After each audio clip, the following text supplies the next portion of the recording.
স্থানীয় সরকার নির্বাচন ঘিরে ভাবাচ্ছে সহিংসতার ইতিহাস। ইসি ও রাজনৈতিক দলকে দায়িত্ব নেয়ার তাগিদ। 2 বছরে উদ্ধার হয়নি লুটের অস্ত্র। পাচারের সংখ্যা আইন শৃঙ্খলা বাহিনীর, বাড়াচ্ছে উদ্বেগ। রেকর্ডের বাইরে যদি অস্ত্রের একটা বড় সংখ্যা অপরাধীদের কাছে থাকে, অপরাধপ্রবণ ব্যক্তিদের কাছে থাকে, এটা যে কোনো সরকার, শুধু বর্তমান সরকার না, যে কোনো সময় এবং যে কোনো সরকারের জন্য এটা একটা ঝুঁকিপূর্ণ বিষয়। ঢাকায় ভুটানের রাজার যাত্রা বিরতি। বিমানবন্দরে রাষ্ট্রপতির সাথে সৌজন্য সাক্ষাৎ। স্বার্থ সংশ্লিষ্ট বিষয়ে আলোচনা।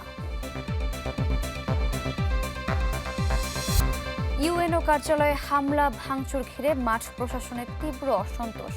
সমন্বয়হীনতায় বাড়ছে বিশৃঙ্খলা। ফুলবাড়ী ট্র্যাজেডির 20 বছর পূরণ হয়নি 6 দফা। ফের উন্মুক্ত কয়লা খনির আলোচনায় ক্ষোভ।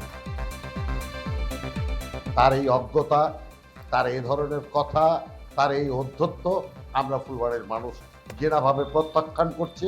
ফুলবাড়ির মানুষ যেমন জীবন দিয়ে ফুলবাড়িকে রক্ষা করেছে, তেমনি আবার ফুলবাড়ির মানুষ ঐক্যবদ্ধভাবে জীবন দিয়ে হলেও ফুলবাড়ি রক্ষা করবে।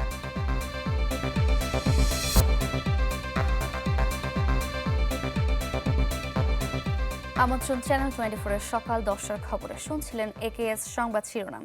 আপনাদের সাথে আছি আমি সারিকা তাবাসসুম। স্থানীয় সরকার নির্বাচন ঘিরে ভাবাচ্ছে সহিংসতার ইতিহাস। কারণ গত কয়েকটি নির্বাচনে প্রাণ গেছে হাজারের বেশি মানুষের। সহিংসতা এড়াতে তাই নির্বাচন কমিশন ও রাজনৈতিক দলগুলোকে দায়িত্ব নেওয়ার তাগিদ দিয়েছেন বিশ্লেষকরা। আশিকিন প্রিন্সের রিপোর্ট। 24-এর 5 আগস্ট আওয়ামী লীগ সরকারের পতনের পর এক প্রকার ভেঙে পড়ে স্থানীয় সরকার ব্যবস্থা। এরপর থেকেই অনেকটা জোড়াতালি দিয়েই চলছে তৃণমূলের প্রশাসনিক কার্যক্রম। অন্তর্বর্তী সরকারের সময় কিছু রাজনৈতিক দলের দাবি আর পাল্টা দাবির প্রেক্ষিতে আর সম্ভব হয়নি স্থানীয় সরকার নির্বাচন। অবশেষে এবছর স্থানীয় পর্যায়ে ভোট আয়োজনে প্রয়োজনীয় প্রস্তুতি সম্পন্ন করেছে ইসি। শুরুটা হবে ইউনিয়ন পরিষদ দিয়ে, এরপর ধাপে ধাপে বাকি পর্যায়।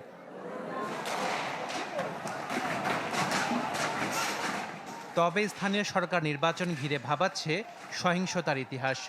সুজনের পরিসংখ্যানে দেখা যায়, গেল 10টি ইউনিয়ন পরিষদ নির্বাচনে সহিংসতায় প্রাণ হারিয়েছেন কয়েকশো। সবচেয়ে বেশি মৃত্যু দলীয় প্রতীক নির্বাচনের সময় 2016 সালে। সেবার সারা দেশে মারা যান প্রায় 150। 2021-এও মৃত্যু হয় 116 জনের।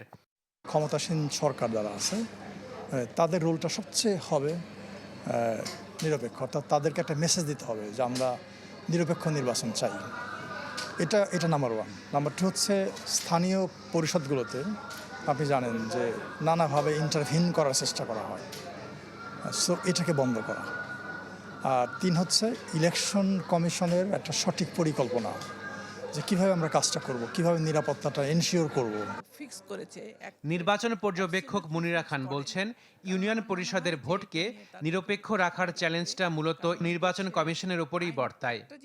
পলিটিক্যাল পার্টিগুলি কিন্তু কোনভাবে তারা ক্যান্ডিডেট দেবে, কারা দেবে না তৃণমূল থেকে দেবে, কিভাবে দেবে, সেটা নিয়ে তারা এখনো কনফিউজড আছে। তো এটাকে সম্পূর্ণ নিরপেক্ষ করা অত্যন্ত জরুরি, কারণ সাধারণত রাজনৈতিক দলের আন্ডারে গভর্নমেন্ট যখন থাকে তখন নির্বাচন হয়, তখন নিরপেক্ষ করা খুবই মুশকিল। মানে অটোমেটিক্যালি সেখানে একটা ইনফ্লুয়েন্স এসে যায়। সেই ইনফ্লুয়েন্সটাকে কাটিয়ে নির্বাচন কমিশন কতটুকু এটাকে নিরপেক্ষভাবে করতে পারবেন, সেটা তাদের জন্য একটা বড় চ্যালেঞ্জ। আসন্ন ইউনিয়ন পরিষদ নির্বাচনে সহিংসতা মুক্ত রাখতে চায় নির্বাচন কমিশন। এক্ষেত্রে রাজনৈতিক দলগুলোর সহায়তা চেয়েছে commission. Ashikin Prince, channel 24, Dhaka. July গণঅভ্যুত্থানের 2 বছর পরও উদ্ধার হয়নি লুটের অস্ত্র। আইনশৃঙ্খলা বাহিনীর সংখ্যা অস্ত্রের একটি অংশ চলে গেছে দেশের বাইরে। বিশ্লেষকদের মতে অস্ত্র উদ্ধার ও ফেরারি আসামিদের আইনের আওতায় না আনলে পরিস্থিতি আরও খারাপ হতে পারে। সুলতান মাহমুদ আরিফের রিপোর্ট।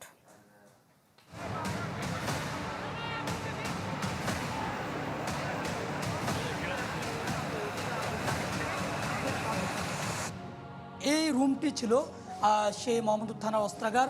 এখানে কিন্তু এখন একটি অস্ত্র নেই। আমরা শুনতে পেয়েছি এখানকার সবগুলো অস্ত্রই সেই দুর্বৃত্তরা নিয়ে গিয়েছে। তবে কয়েকটি অস্ত্র ফেরত দিল, তার সিংহভাগ কিন্তু এখন পর্যন্ত তার দুর্বৃত্তদের হাতে রয়েছে।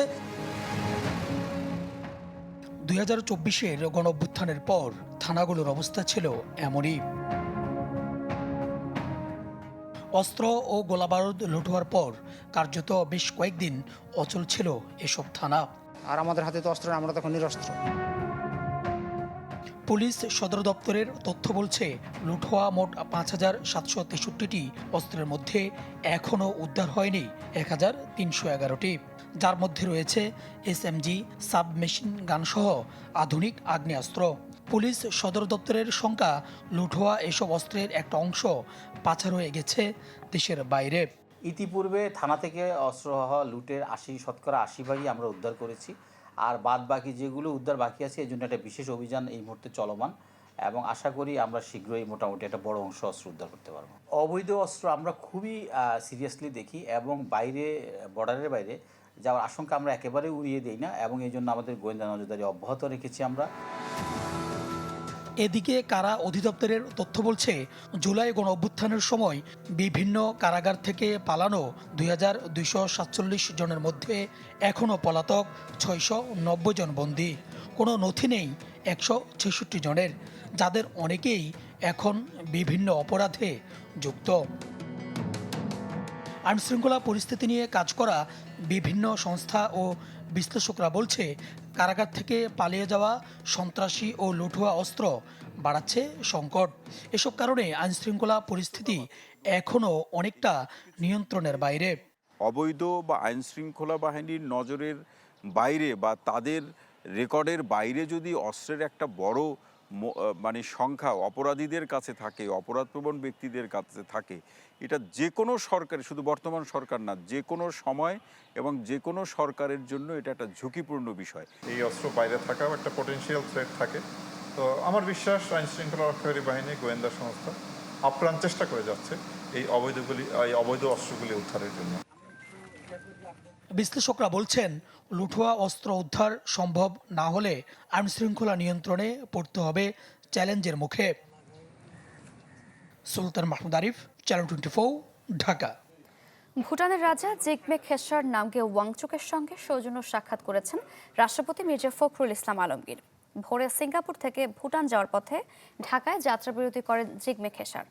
হযরত শাহজালাল আন্তর্জাতিক বিমানবন্দরের ভিভিআইপি লাউঞ্জে তাদের মধ্যে পারস্পরিক স্বার্থ সংশ্লিষ্ট বিভিন্ন বিষয়ে আলোচনা হয়। এ সময় ভুটানের রাজা ঢাকা থিম্পু দ্বিপক্ষীয় সম্পর্ক আরও জোরদারে শিক্ষা, বাণিজ্য ও বিনিয়োগ বাড়ানোর উপর গুরুত্ব দেন। এ সময় রাষ্ট্রপতি ও প্রধানমন্ত্রীকে ভুটান সফরের আমন্ত্রণ জানান জিগমে খেসর নামগে ওয়াংচুক।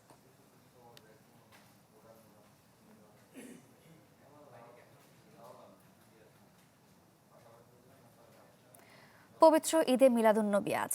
মহানবী হযরত মুহাম্মদ সাল্লাল্লাহু আলাইহি ওয়াসাল্লামের জন্ম ও ওফাতের স্মৃতি বিজড়িত দিনটি যথাযোগ্য ধর্মীয় মর্যাদায় পালন করছেন দেশের মুসলমানরা। ঢাকা ও চট্টগ্রামে আয়োজন করা হয়েছে জশ্নে জুলুস, যেখানে অংশ নিয়েছেন মুসল্লিরা। দিনটি উপলক্ষে দেশের বিভিন্ন মসজিদ ও ধর্মীয় প্রতিষ্ঠানে মিলাদ ও দোয়া মাহফিলের আয়োজন করা হয়েছে। বিভিন্ন রাজনৈতিক, সামাজিক ও ধর্মীয় সংগঠন নিয়েছে নানা কর্মসূচি। ইসলামিক ফাউন্ডেশনের পক্ষকালব্যাপী আয়োজনও চলছে বায়তুল মোকাররম জাতীয় মসজিদে। ঈদে মিলাদুন্নবী উপলক্ষে রাষ্ট্রপতি মির্জা ফখরুল ইসলাম আলমগীর এবং প্রধানমন্ত্রী তারেক রহমান পৃথক বাণীতে দেশ ও মুসলিম উম্মাকে শুভেচ্ছা জানিয়েছেন।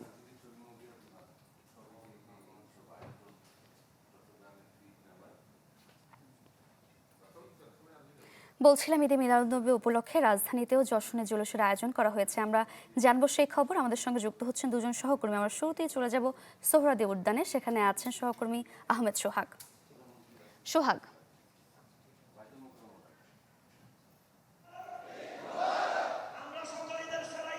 হ্যাঁ শারিকা, আমরা সোহরাওয়ার্দী উদ্যানে আছি। আজকের জশ্নে জুলুস এবং রাসূল সাল্লাল্লাহু আলাইহি সাল্লামের জন্মদিন উপলক্ষে বিশেষ করে বাংলাদেশের সুফি ধারার যারা রয়েছেন তাদের যে প্রধান আয়োজন রাজধানীতে, সেই আয়োজনটা কিন্তু ইতিমধ্যে শুরু হয়েছে এবং আজকে এখানকার যে আজকের অনুষ্ঠানের প্রধান অতিথি তিনি কিছুক্ষণ আগেই সেখানে এসে উপস্থিত হয়েছেন এবং তারকে স্বাগত জানাতেই আজকের অনুষ্ঠানে যে সকল সাধারণ মানুষ অংশগ্রহণ করেছে তারা কিন্তু ইতিমধ্যে তাকে হাত নাড়িয়ে সংবর্ধনা জানাচ্ছেন। আপনারা আমার আশেপাশে যে জায়গাটা দেখতে পাচ্ছেন এই পুরোটা জায়গাটা একটু প্যান্ডেল করা হয়েছে, সামিয়ানা টানানো হয়েছে, সেই সামিয়ানার ভিতরে তারা মূল আয়োজন করছে। এই দিকে যদি আমরা বাম দিকে একটু দেখাই তাহলে সেখানে দেখবেন যে এখানে যেমন দেশি সারা দেশের বিভিন্ন জেলা থেকে আঞ্জুমানে আশিকিনের সদস্যরা এসেছেন, ঠিক একই রকমভাবে এখানে কিন্তু অনেক বিদেশি মেহমানরাও এসেছেন, তেমনটাই কিন্তু তারা স্টেজ থেকে ঘোষণা করছেন, আমরা বারবার শুনতে পাচ্ছি।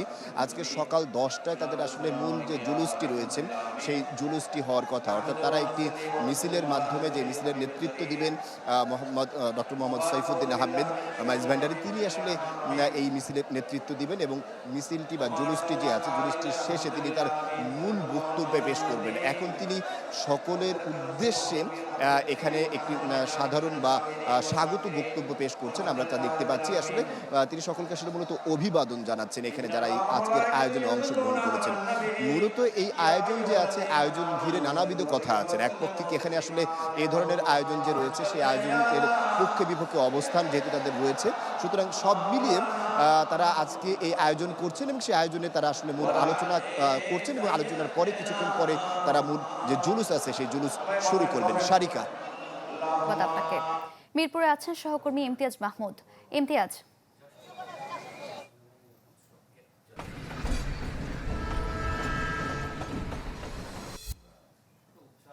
আমি আছি মিরপুর 1 শাহালি যেই দরবার যে মাজার রয়েছে সেই মাজার শরীফে এবং আজকে ঈদে মিলাদুন্নবী এবং ঈদে মিলাদুন্নবীকে কেন্দ্র করে যেই জশ্নে জুলুস অর্থাৎ জশ্নে আনন্দ জুলুস শোভাযাত্রা, সেই আনন্দ শোভাযাত্রা জশ্নে জুলুসের আয়োজন করেছে এই দরবার শরীফ থেকে এবং এখানে কিন্তু বিশাল আয়োজন ঈদে মিলাদুন্নবীকে কেন্দ্র করে।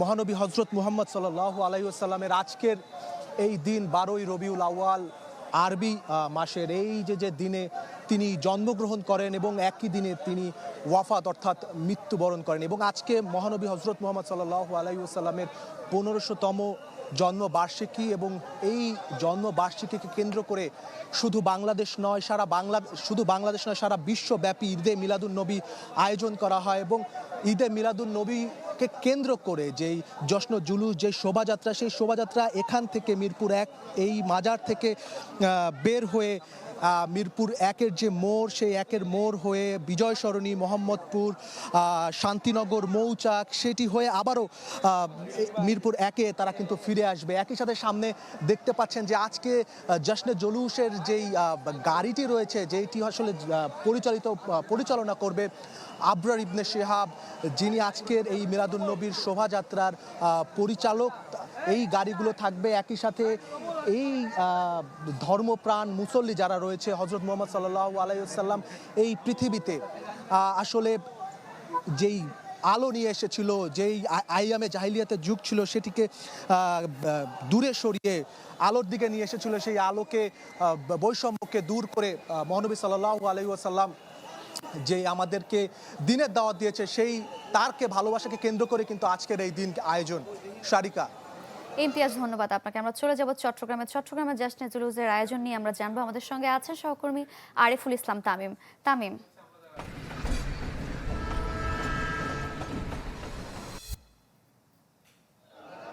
চট্টগ্রামে জশ্নে জুলুস শুরু হয়েছে এবং জশ্নে জুলুসের যেই জনস্রোত, যারা নবীপ্রেমী রয়েছেন প্রায় অর্ধকোটি বলা হচ্ছে এবারের জশ্ন জুলুসে যারা অংশগ্রহণ করেছেন, তারা এই মুহূর্তে সৈয়দ মোহাম্মদ সাবের শাহ যার নেতৃত্বে আজকের এই জশ্নে জুলুসটি অনুষ্ঠিত হচ্ছে, তার নেতৃত্বে আসলে যেই ধর্মীয় যে শোভাযাত্রা সেটি এই মুহূর্তে চলছে, সেই চিত্র আপনারা দেখতে পাচ্ছেন। আমরা সেই চিত্র দেখানোর চেষ্টা করছি। সকাল 10:30টার পর থেকে এই জশ্নে জুলুসটি শুরু হয়েছে। এটি চট্টগ্রামের বিভিন্ন গুরুত্বপূর্ণ যে জায়গা রয়েছে সেগুলো প্রদক্ষিণ করে আবার যে জামিয়া যে মসজিদটি রয়েছে বা মাদ্রাসা রয়েছে সেই প্রাঙ্গণে এসে শেষ হবে। সৈয়দ মোহাম্মদ সাবের শাহ যিনি পাকিস্তান থেকে এসেছেন তাকে এক নজর দেখবার জন্য বা দেখার জন্য এখানে লাখো লাখো মানুষের ভিড় বা তাদের যে উপস্থিতি সেটি আসলে নিশ্চয়ই দেখতে পাচ্ছেন। আমরা আয়োজকদের সঙ্গে কথা বলেছি, যারা এটি ব্যবস্থাপনার সাথে ছিল তাদের সাথে কথা বলেছি, তারা যেটি আমাদেরকে বলেছেন যে এই যে আজকের যে জশ্নে জুলুস সেটিকে তারা গিনেস বুকে দেখার প্রত্যাশা করছেন, অর্থাৎ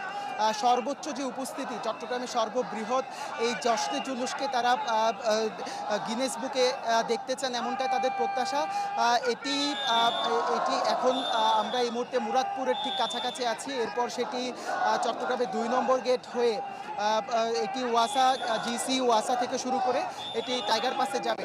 তো এই ছিল এখন পর্যন্ত জশ্নে জুলুসের আমার কাছে থাকা সর্বশেষ। তামিম, ধন্যবাদ আপনাকে। ঢাকা এবং চট্টগ্রাম থেকে জশ্নে জুলুসের আয়োজন নিয়ে জানছিলাম।